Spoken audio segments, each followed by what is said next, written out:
Welcome to the Nonprofit Coach and Everything DAF podcast, the show that unites leading voices in philanthropy, finance, and nonprofit strategy to help donors, their advisors, and the charities they support thrive.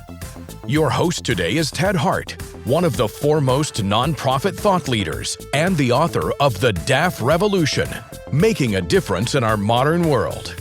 Each episode features top experts sharing insider tips and real-world strategies in a lively conversational style, whether you're seasoned in the sector or just starting out. Ted lectures around the world, and now he's here for you. Here's Ted Hart. Hello, and welcome to this episode of the Nonprofit Coach and Everything DAF. I'm your host, Ted Hart, and I'm thrilled to be joined today by a national leader in philanthropy, disaster response, and corporate nonprofit partnerships, making her a perfect guest for the Nonprofit Coach. Donna Callejon brings deep experience across both business and nonprofit sectors. She served as CEO at Global Giving and was the architect of Global Giving's and innovative programs for corporate and institutional donors. She advanced global philanthropy, cause marketing, and disaster response. Today, she consults with social impact organizations on strategy, governance, and business model development. Donna, welcome. Great to be with you, Ted, as always. Thank you. I want to take a moment to say thank you. You've been incredibly generous providing outstanding insights for the new book, The DAF Revolution, Making a Difference in Our Modern World. From your perspective, why is it important to advance practical, accessible knowledge like this in the world of philanthropy today? Well, I think as many of your listeners and watchers will know, there is a tremendous amount of wealth that has been created in the last decade or two, and that wealth is continuing to grow for those who have it. In addition, we've begun to see the transfer of wealth generationally, and there is just an opportunity. At the same time, we see the challenges the world is facing growing as well, both at the local community level and at a very global level. And so the more tools and creativity we can bring to using philanthropic dollars, the better for the donor, from the donor's perspective, but even more importantly for communities that really need support or issues that are important to address for the future of our planet. That's great. You've been working with donor advised funds for a long time, and I know your consulting practice successfully helps social impact organizations with insightful strategy. So help my listeners learn what you help so many organizations learn. How can the use of DAFs increase funding to local community groups? Yeah, I think the opportunity for local community groups really is in the hands of not just the donors, but DAF administrators and managers. Many local community groups are not visible to larger, more wealthy donors. And I really see that the more the large DAF holders spend time thinking about how to bridge between those community groups and the donor community, the better it will be for everybody. Donors over time have told us repeatedly they want more specificity, more tangibility in the contributions they're making. They want to see results from those contributions. And of course, they want the psychic benefits that they get that we know all of the research has shown us the feel-good factor of taking action to try to help others. And so I see the opportunity for the donor advised fund community, if you will, the sector, to really continue to go deeper in developing those connection points so that those organizations that are on the ground that really know what's needed have access to a broader pool of philanthropic support. And that's pretty much the advice that I have been giving for the last couple of decades in thinking about, how this very, very large sector can have even more impact. And of course, a lot of those donors, Donna, demand impact and results in their own life. So it's not surprising that they're looking for that in their philanthropy. At the same time, nonprofit organizations need unencumbered funds and need the ability to be strategic themselves. How do we bridge that gap? Well, I think, not to sound too Pollyanna-ish, but there's a lot of money out there. And, to the extent that in addition to educating donors about the needs of community groups, I know that you and others, certainly at Global Giving and across the philanthropy spectrum, have really been trying to make the point for many, many years that the need to invest in the capacity of an organization can't be viewed by the donor as simply overhead, right? It isn't extra. And the notions of scale and efficiency are great, but at the same time, it takes capital, just like with a business, to run a successful organization that is a social enterprise or a nonprofit. And so, bridging that sort of specificity desire and that really important need for investment in the institutions, I think, is a big challenge. I will say that during COVID, we saw more and more philanthropists, both individuals and institutional, take a step back and realize that organizations were, in some cases, threatened. Their survival was threatened. And so one of the practices that we put in place at Global Giving with our grants to organizations that were responding to disasters, and also grants that we were making in partnership with corporate entities, is we went and extended terms. We reduced the number of reports that were required, and we took a step back, and fully made some of these unrestricted funds. And that way, in a time of real stress for especially smaller organizations, there was the chance that they could use those funds to just keep things moving along, right? And we're in a similar time right now. As you know, donations are down. There is disinvestment in social needs by not just the US government, but by governments in many parts of the world that are taking a different approach. And so now more than ever, to build and sustain a thriving nonprofit sector, we need donors to really use their funds generously and wisely. Absolutely. Donna, you and I had the opportunity to sit down and discuss these topics and many others related to donor advised funds. And in the DAF Revolution book, you're quoted as helping understand DAFs today are not what they used to be. You said, DAFs have transformed from simple giving accounts into strategic tools for long-term philanthropic impact. How so? What has changed, and what should donors and nonprofits understand if they're going to succeed with today's donor advised funds? Wow, I sounded so smart in that conversation. Yeah, because you are. There's a lot of aspects of this, Ted. Let me just share a couple of thoughts. This is, these are just my musings.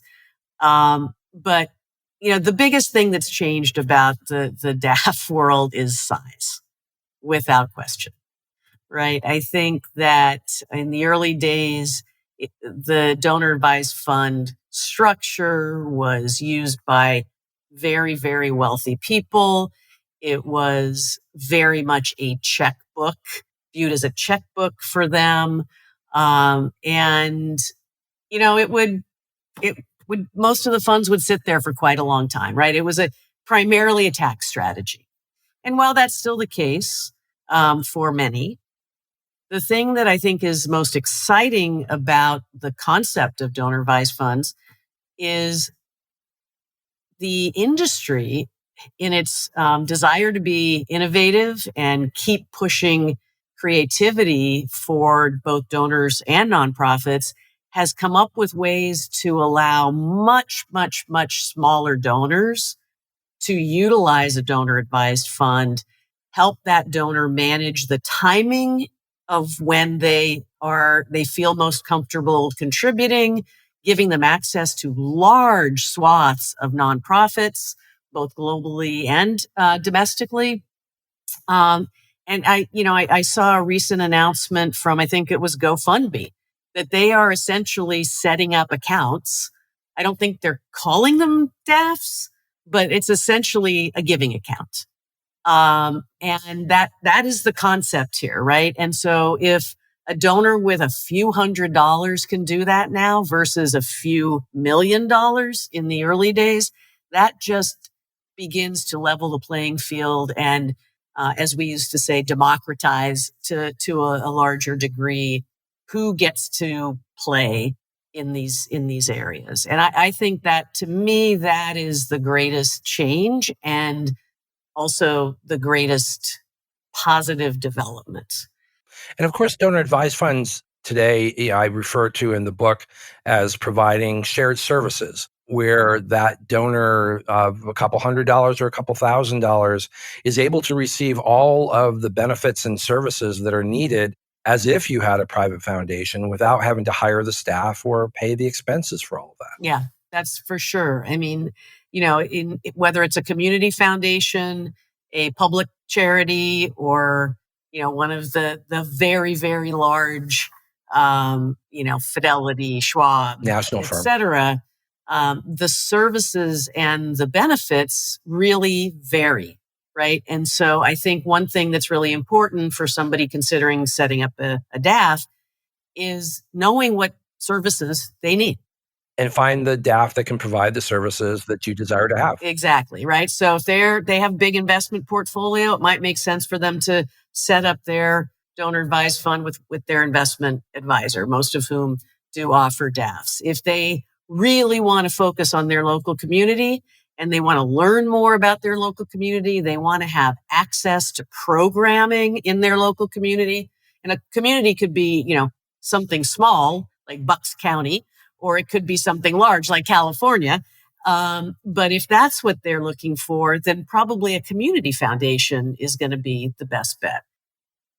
And then beyond that, Donna, they might have specific faith-based or other mission-based Completely, interests, and they can find a DAF that can meet those needs as well. There's over 1,000 donor advised funds throughout the country. Yeah, exactly. And, I remember after 9/11, here in Washington, D.C., because of the attack on the Pentagon, there was a fund started at the local community foundation that was a mechanism for allowing folks, local and maybe former residents of D.C. or people who cared about what was happening at the Pentagon, to be able to deposit their funding into this account. And, they would work with the community foundation, of course, to recommend and make grants to organizations that were supporting folks who had been impacted in particular in the Pentagon area. And that's the flexibility and local focus. And then there are organizations like the ones you and I ran, which, have a global perspective.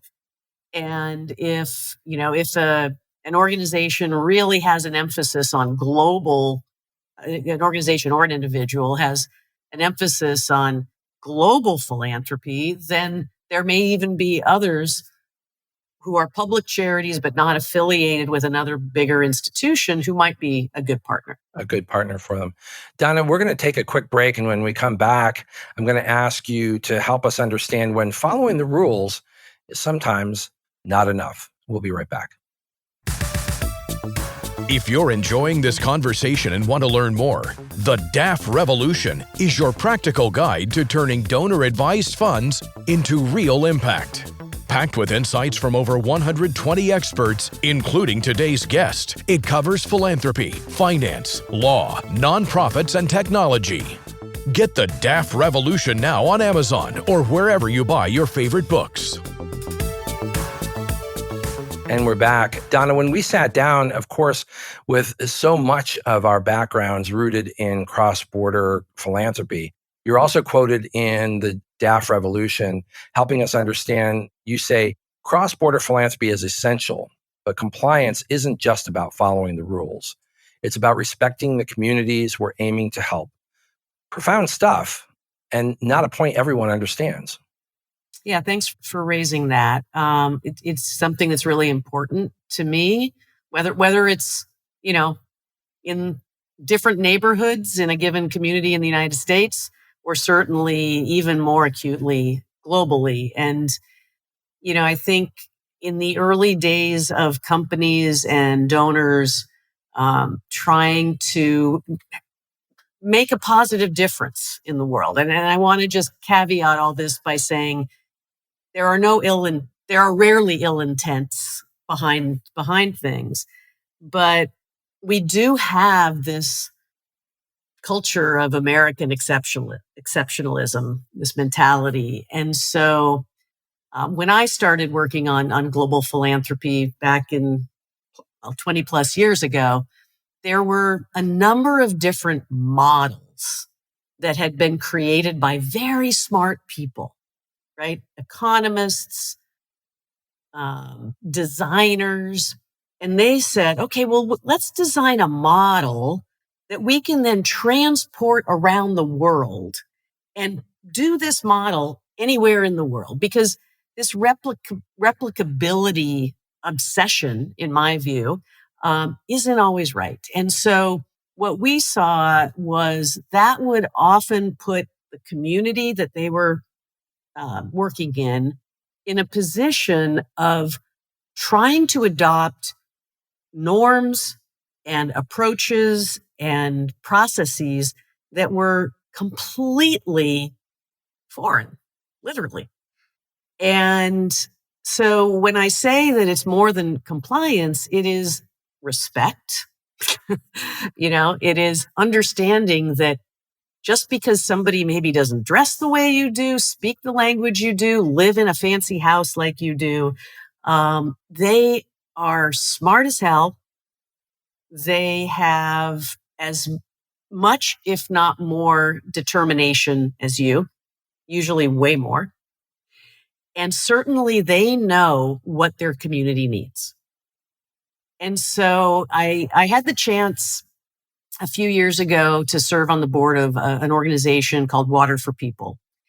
And it was a great experience because, there are a lot of organizations that go around and they create wells, right? In all over, emerging markets, et cetera, Latin America, African countries, et cetera. And they make those wells, they take a picture and they leave. And something in the vicinity of 50% of those wells do not last more than a year.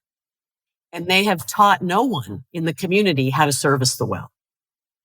And they haven't created any structure for the community to feel ownership. Well, Water for People took a completely opposite approach, which was to work with local community leaders, create water committees, create essentially financing mechanisms so that people had some skin in the game. And then they worked to train and teach folks to be able to repair these things, which also created economic development. And to me, Water for People was a great example of really saying an American nonprofit working with people in countries, in I think 11 countries at the time, and saying, these folks know what they need. They have skills. Let's help lift those up as opposed to let's come tell them what to do. And that's the best way I can embellish what we talked about in our earlier conversation. Yeah, so cultural sensitivity is a big part of that, but also I think what you're pointing out is localization.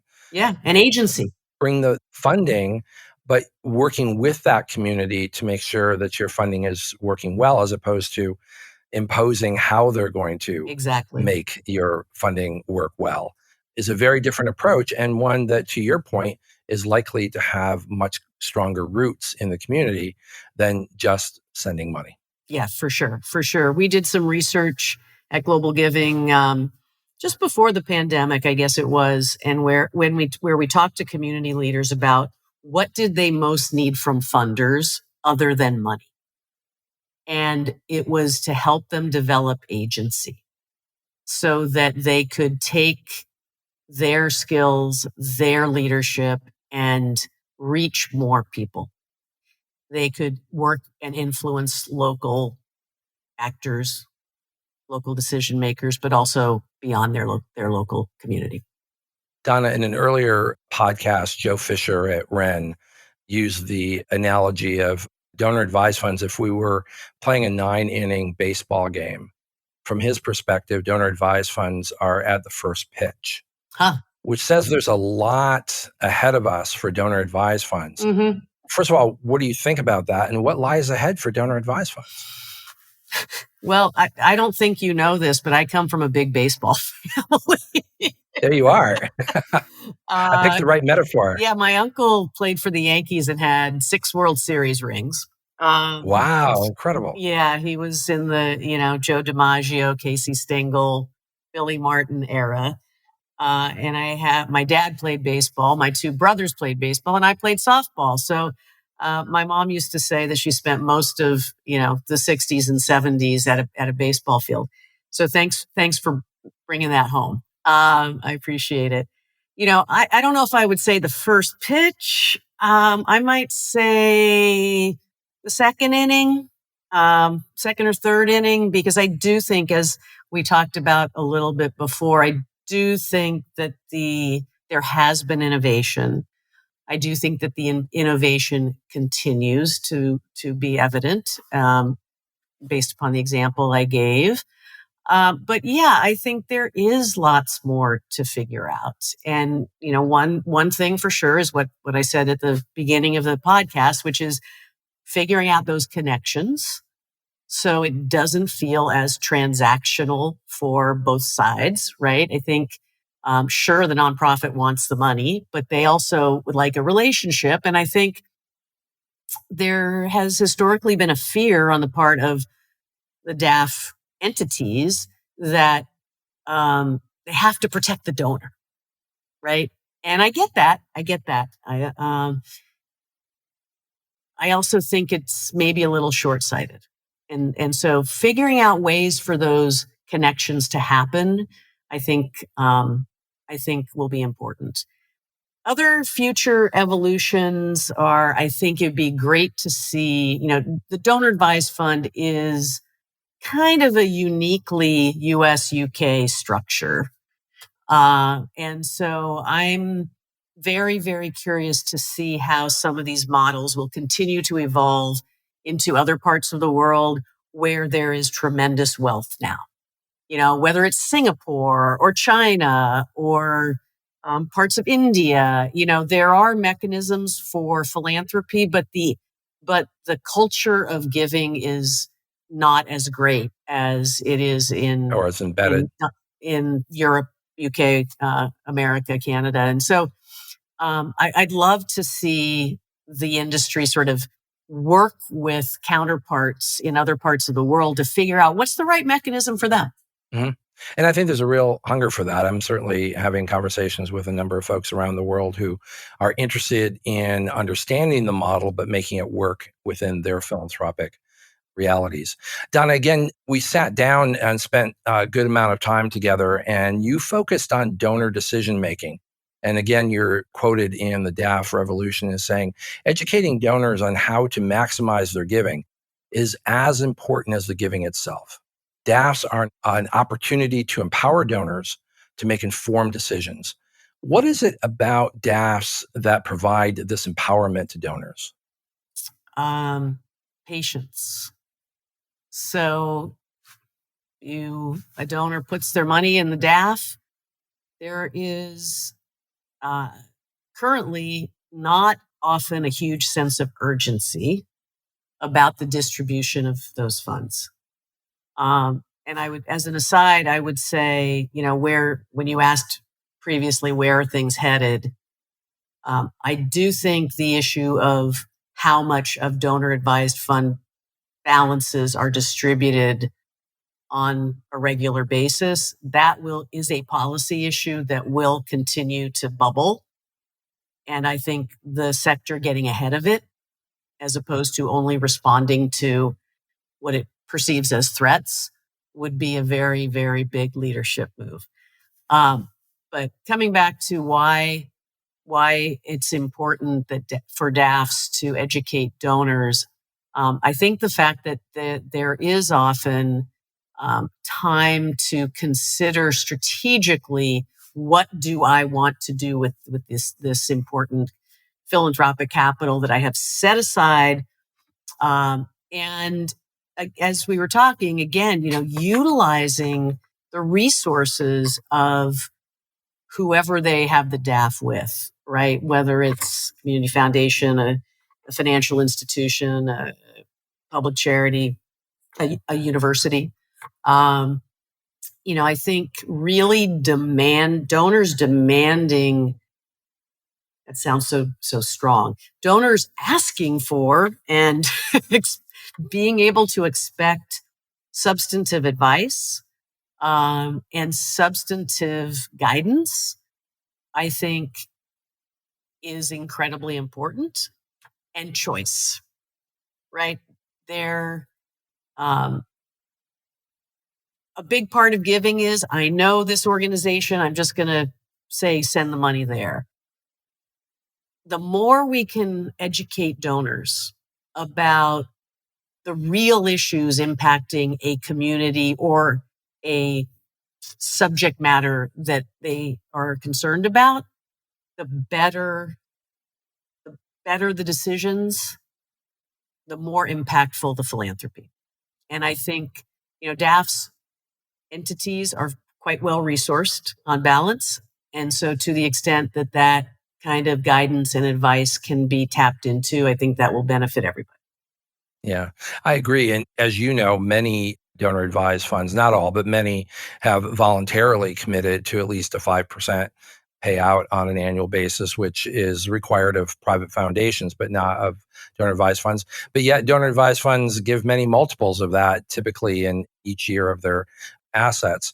But I think one of the confusions that people maybe from the outside looking in are just the point that you're making, and that is that many donors are being strategic and thinking about depositing money now and granting it during the retirement years, or depositing the money during a windfall event when they don't have really the time, the energy, or the resource to be able to identify the charities that they want to support.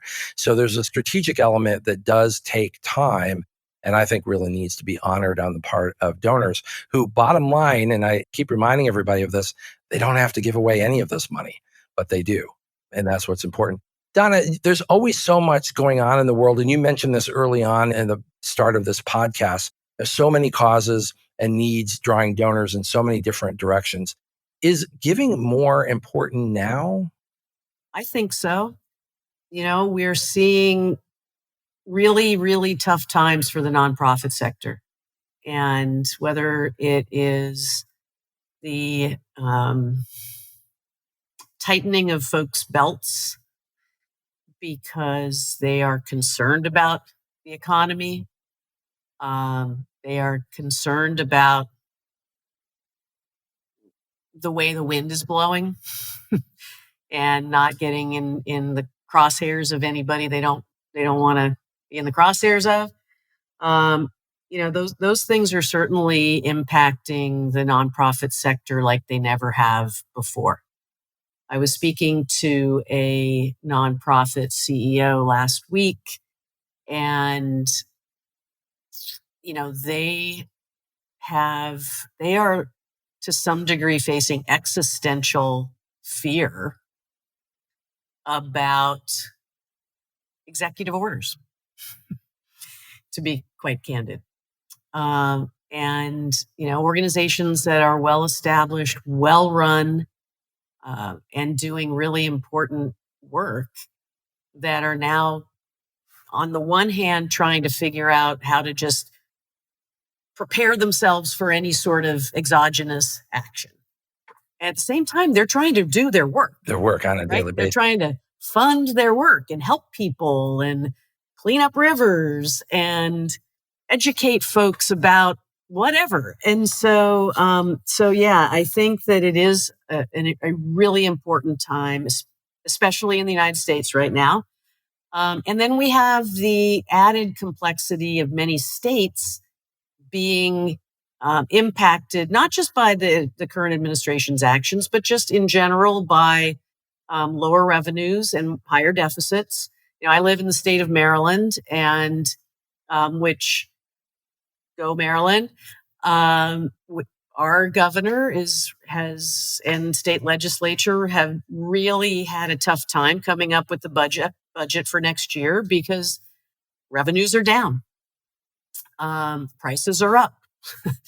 Housing is not affordable in many, many parts of our state and in many larger areas of the country. And so I think the time is now for the folks who, and you said nobody has any obligation and they don't have to be giving.